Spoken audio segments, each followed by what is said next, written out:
ओम नमो भगवते वासुदेवाय नमः। स्वागत है आप सभी का मेरे वास्तु ज्ञान गंगा यूट्यूब चैनल पर। दोस्तों, आज हम आपको बताएंगे कि अच्छे लोगों के साथ बुरा क्यों होता है। अक्सर सबके मन में ये एक जिज्ञासा बनी रहती है कि जो लोग अच्छे लोग होते हैं, अच्छा कर्म करते हैं, पूजा पाठ करते हैं, पितरों का ध्यान करते हैं, देवों का ध्यान करते हैं, अक्सर उनके जीवन में अनेक प्रकार की कठिनाइयाँ आती हैं। और जो लोग बुरे होते हैं, कभी किसी को नहीं मानते, पूजा पाठ नहीं करते, उनको हमेशा सुख मिलता है।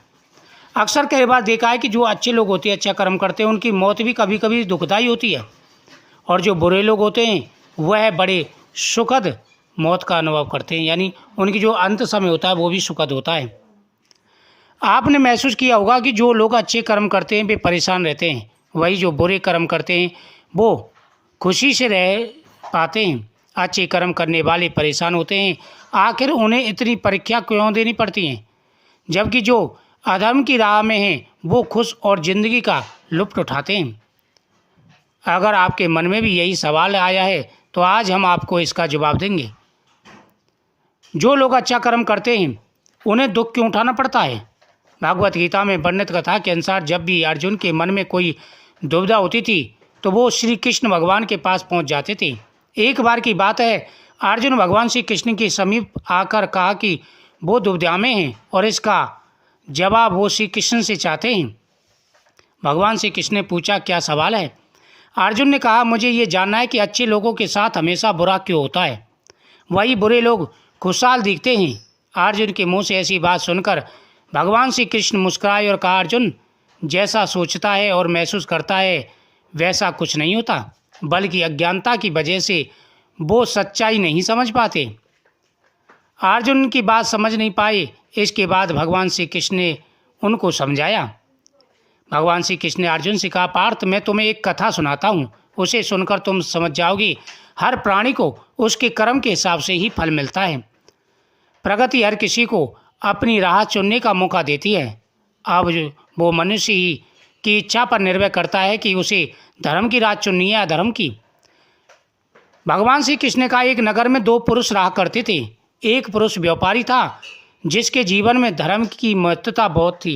वो पूजा पाठ में यकीन रखता था। वो हर रोज़ मंदिर जाता और दान धर्म भी करता, हर रोज़ भगवान की पूजा करता। वही दूसरा पुरुष बिल्कुल विपरीत था। वो हर रोज़ मंदिर तो जाता लेकिन पूजा करते नहीं, बल्कि मंदिर के बाहर से जूते चप्पल चुराने का काम किया करता था। उसे दान और धर्म से कोई लेना देना नहीं था। एक व्यक्ति था जो नियमित रूप से पूजा करता था, लेकिन दूसरा उसके विपरीत था। वह पूजा पाठ नहीं जानता था, वह चोरी के मामले में जाता था। उसे दान और धर्म से कोई लेना देना नहीं था। समय बीतता गया, एक दिन व्यतीत होता गया। एक दिन बहुत जोर की बारिश हो रही थी। इस वजह से मंदिर में पुजारी के अलावा कोई नहीं था। ये बात जब दूसरे व्यक्ति को पता चली तो उसने कहा, ये सही मौका है मंदिर का धन चुराने का। पंडित जी से नज़र बचाकर उसने मंदिर का सारा धन चुरा लिया। उसी समय धर्म कर्म में विश्वास रखने वाला व्यक्ति भी मंदिर पहुंचा। दुर्भाग्य से मंदिर के पुजारी ने उसे ही चोर समझ लिया और चिल्लाने लगा। वहाँ लोग एकत्र हो गए और उसे बहुत मारा। किसी तरह वो बचते बचाते वहाँ से निकला तो दुर्भाग्य से उसका साथ वहाँ भी नहीं छोड़ा। मंदिर के बाहर वो एक गाड़ी से टकरा गया और घायल हो गया।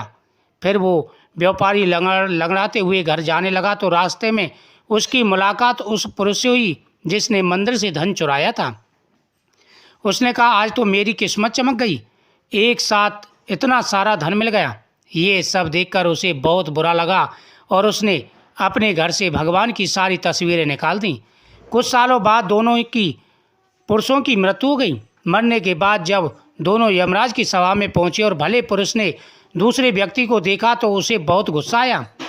उसने क्रोधित होकर कि यमराज से पूछ ही लिया, मैं तो हमेशा अच्छे कर्म करता था, दान में विश्वास रखता था, उसके बदले जीवन भर मुझे अपमान और दर्द मिला और इस व्यक्ति को नोटों से भरी पोटली।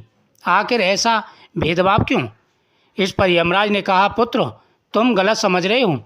जिस दिन तुम्हारी गाड़ी से टक्कर हुई थी वो दिन तुम्हारे जीवन का आखिरी दिन था, परंतु तुम्हारे अच्छे कर्मों की वजह से तुम्हारी मौत सिर्फ एक छोटी सी चोट में बदल गई। तुम इस दुष्ट व्यक्ति के बारे में जानना चाहते हो? दरअसल इसके भाग्य में राजयोग लिखा था, मगर इसके कुकर्मों और अधर्म की वजह से वो सिर्फ एक छोटी सी धन की पोटली में बदल गया। कथा सुनने के बाद श्री कृष्ण अर्जुन से कहते हैं, पार्थ, क्या अब तुम्हें तुम्हारे सवाल का जवाब मिल गया? ऐसा सोचना है कि भगवान तुम्हारे कर्मों को नज़रअंदाज कर रहे हैं, ये बिल्कुल भी सत्य नहीं है। भगवान हमें कब क्या किस रूप में दे रहे हैं मनुष्य को समझ में नहीं आता, मगर आप अच्छे कर्म करते रहो, भगवान की कृपा हमेशा बनी रहेगी। इसलिए अपने अच्छे कर्मों को बदलना नहीं चाहिए, क्योंकि उसका फल हमें इसी जीवन में मिलता है। इसलिए मनुष्य का फर्ज है कि वो हमेशा अच्छे कर्म करते रहे, क्योंकि श्री कृष्ण ने गीता में भी कहा है कि किसी के द्वारा किया गया कर्म बेकार नहीं जाता, चाहे वो अच्छा हो या बुरा। स्वयं भगवान श्री कृष्ण कहते हैं। इसलिए प्रत्येक व्यक्ति को अच्छे कर्म करने चाहिए। जब भी हमारे ऊपर मुसीबत आती है तो हमें कुछ संकेत मिलने लग जाते हैं। यदि आपको भी ऐसे 4 संकेत मिलें तो आप समझ जाना कि आपके जीवन में अब कष्ट आने वाला है। सबसे पहला, यदि आपके बनते बनते कार्य रुक जाते हैं, आपके कार्य बन रहे हैं और प्रत्येक कार्य में आपको सफलता की जगह पे असफलता मिलती है, तो आप समझ जाना कि आपके जीवन में अब कष्ट आने शुरू हो चुके हैं। अब आपका जीवन कष्ट में शुरू हो चुका है, क्योंकि आपके अचानक बनते बनते कार्य बिगड़ रहे हैं।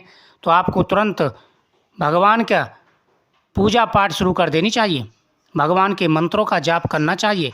इससे आपके जीवन में आ रहे कष्ट दूर हो जाएंगे।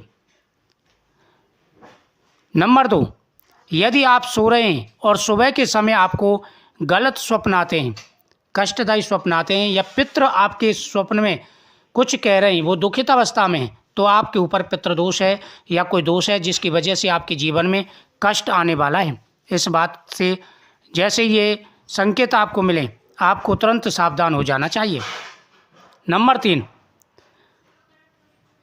जब भी आप बाहर निकलते हैं और आपके सामने कुछ ऐसी चीज़ें आ जाती हैं जो अशुभ होती हैं, जिनके बारे में आपको पता है, वो चीज़ें अगर आपके सामने आ जाती हैं तो समझ जाना कि अब आपका समय बहुत ही बुरा शुरू होने वाला है। इसलिए आपको बहुत सावधान होने की आवश्यकता है। जीवन में हमारे में जब भी अच्छे या बुरे समय आता है तो उसका संकेत हमें पहले ही मिलने लग जाता है।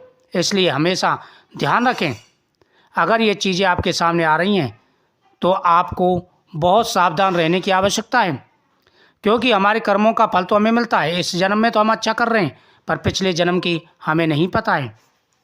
नंबर 4, आपके अंगों के हिसाब से, आपके जो अंग हैं उसके हिसाब से, अगर आपके अंग जो दाहिने मतलब ये उल्टे अंग हैं, बाएं अंग हैं, अगर वो बार बार फड़क रहे हैं तो आपको समझ जाना चाहिए कि आपके ऊपर कष्ट आने वाला है। दोस्तों, कुछ ऐसे ही संकेत होते हैं, लेकिन कभी भी व्यक्ति को यह मन में नहीं विचारना चाहिए कि हम अच्छे व्यक्ति हैं और हमें कष्ट मिल रहे हैं। देखो, अगर आप अच्छे कर्म करते हैं तो हो सकता है कि आपके पिछले जन्म के बड़े कष्ट हों जो दूर हो रहे हों। तो अच्छे कर्म करने से अच्छा ही फल मिलता है, बुरे कर्म करने से बुरा फल मिलता है। यही भगवान श्री कृष्ण भी कहते हैं। तो हमेशा अच्छे कर्म करते रहो, दूसरों की सहायता करते रहो और नियमित रूप से दान पुण्य करते रहें, तो आपका जीवन जरूर सफल होगा। वीडियो को शेयर करें, चैनल को सब्सक्राइब करें, कमेंट में जय श्री कृष्ण।